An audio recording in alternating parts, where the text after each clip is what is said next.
Steven from Chainsaw Ace coming at you today with another video on this dreary Sunday afternoon about one of the biggest issues I see with Stihl chainsaws. And it's not a problem with the saw, it's a problem with the operator not knowing how to use the saw, namely in starting the unit. 9 times out of 10, when an individual floods a Stihl chainsaw, right after they first purchased it, it's their first Stihl chainsaw they've ever owned. They're usually trying to start it like a Husqvarna or a Poland or something similar to that. And if you try to start a Stihl in that fashion, you will flood it. I've seen them come into the shop with fuel actually running from the muffler. They're so full of gasoline. So with a Stihl chainsaw, there's one key component that you need to be aware of when it comes to starting the unit, and let me show that to you right now. The particular component I'm referring to on the chainsaw is known as the master control switch, which is located right here. It has 4 indicators here on the side. The top indicator is the off position. The notch 1 down indicator is the run position. The notch 2 down indicator is the half choke position, and the notch 3 indicator is the full choke position. Now, if you choke your saw like you do a normal Husqvarna or Poland or whatever other saw there is, you will flood your Stihl chainsaw. Just a quick synopsis of the way this operates is you pull your trigger all the way down to full choke. When you have the saw in full choke on a normal day, not today because it's kind of cool out here, so the saw's a little cold, so it's normally 3 to 5 pulls your chainsaw will burp. When it burps, you do not want to pull it again on choke. You want to move it to the half choke position, so you just take your finger, pull it up to the half choke position. About 2 to 3 pulls on a normal day, the saw will start. Once the saw starts, you want to take it off of half choke. However, you do not want to pull it with your finger again. You'll actually pull the master control switch out of its slot. So what you do is you just tap your trigger and it goes to the run position. When it's at the run position, you're ready to cut. So you cut with it in this position. Upon completion of your job, you'll obviously want to turn your chainsaw off. And the way you do that is all the way up to the top notch is the off position. That's pretty much it.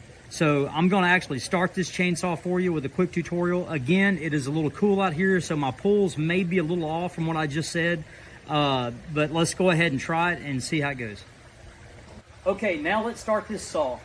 The very first thing we're going to do is we're going to remove the chain blade cover, and we're going to engage the chain brake, which is right here. So you push forward on the chain brake. Now it's engaged, the chain will not be able to turn. Now, you can start the saw by placing it on the ground. However, I prefer to do the standing method. I place the saw between my legs like this. But before I do that, I'm going to need to go ahead and put it on full choke, which is I hold the trigger all the way down is the full choke. Now, I have it on full choke.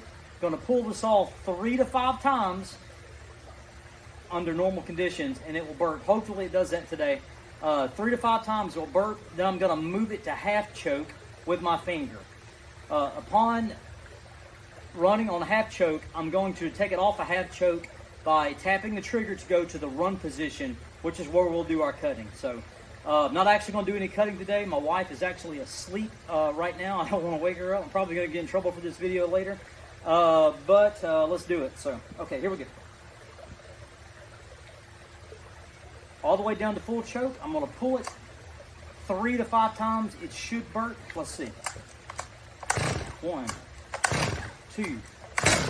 Okay, there's the 3rd pull, and you heard the burp.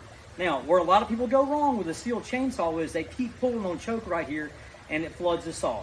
So now what we're going to do is we're going to move this up to the half choke with our finger. In 2 to 3 pulls, it should start. Once it starts, we're going to remove it off of half choke, but we're not going to push it again with our finger. We're going to tap the trigger to go to the run position. So let's try it. Here we go. 1, 2, 3. Tap the trigger. Now we're at idle. This is where we cut at.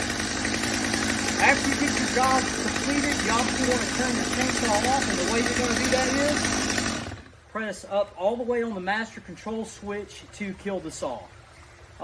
It's very, very easy to flood a Stihl chainsaw if you do not follow the procedure I just outlined here. So if you do this, you should be fine. Stihl chainsaws are one of the most reliable starting and running chainsaws on the market today, if not the most reliable and easy starting, if you follow the directions. If you do not, you're going to have trouble and you will think something is wrong with your saw.